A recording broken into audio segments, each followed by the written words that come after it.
corrosion terminal supply papunta sa control module SAM battery. So model nito is 211 Mercedes-Benz. Kung saan na mamatay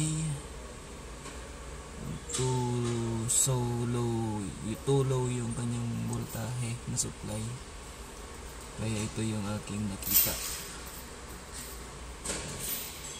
Thank you Lord dahil nakita natin gaway ito lang yung cause bakit namamatay yung sasakyan, pero umaandar din tapos namamatay din ulit dahil nga may kinonputer ko is yun nga super low yung supply.